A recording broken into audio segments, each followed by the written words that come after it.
A missing girl, dark pasts, and only one man who can solve the mystery. Sugar is a great TV show.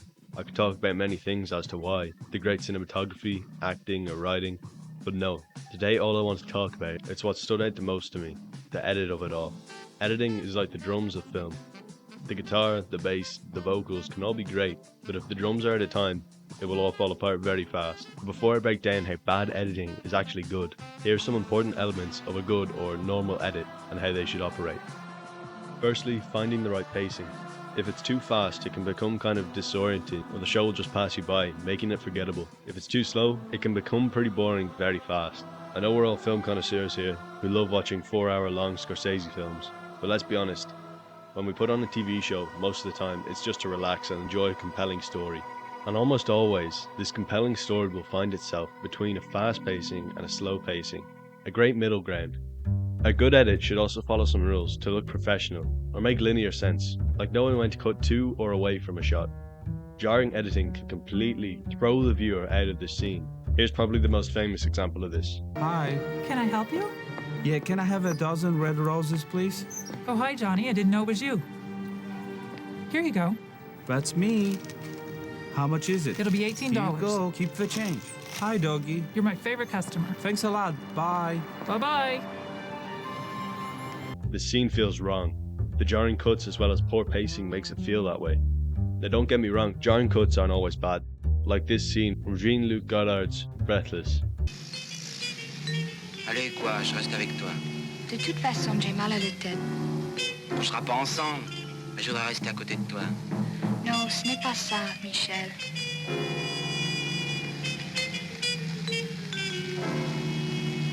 Pourquoi vous êtes triste? Parce que je suis triste.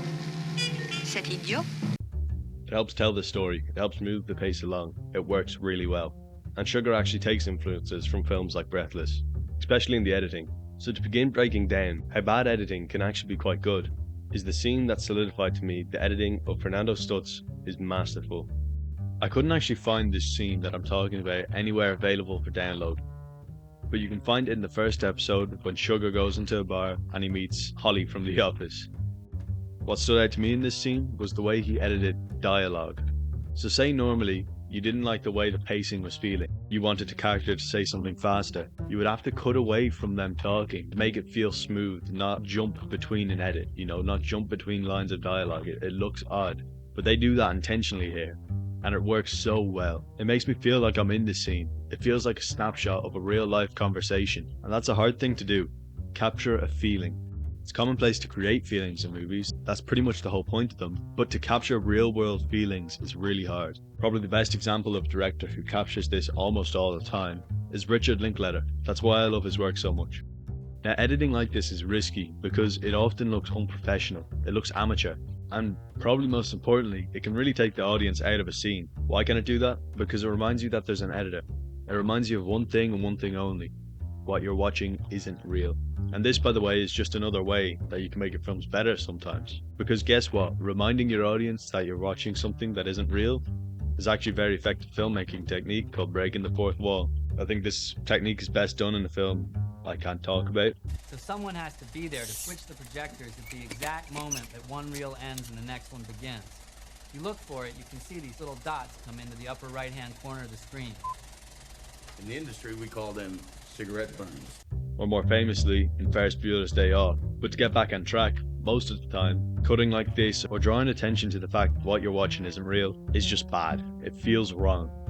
Yet in this show, it works brilliantly. Another style that Fernando Stutz goes for is intercutting old film clips throughout the show. Quite stylized choice, but it works great. Again, pulling me into the show. The moments are chosen perfectly and are used sparingly enough that they feel intentional. Now I've been praising this, but there is a few things I didn't quite like about the editing. One thing in the edit I didn't really enjoy, or more so didn't understand how it added to the show or why it was there, is the way the aspect ratio, I guess you could say, changes into a small circle sometimes. I don't know, maybe if it was used more consistently to tell the story rather than just be there, it could have worked, but to be honest, I think it was just another thing in a show that already has lots going on in the edit. Same goes for that random black and white scene at the beginning of the show. I don't really know why that was there, and I'm pretty sure if my memory serves me right, that they bring back and white for one bit in the middle. I don't know.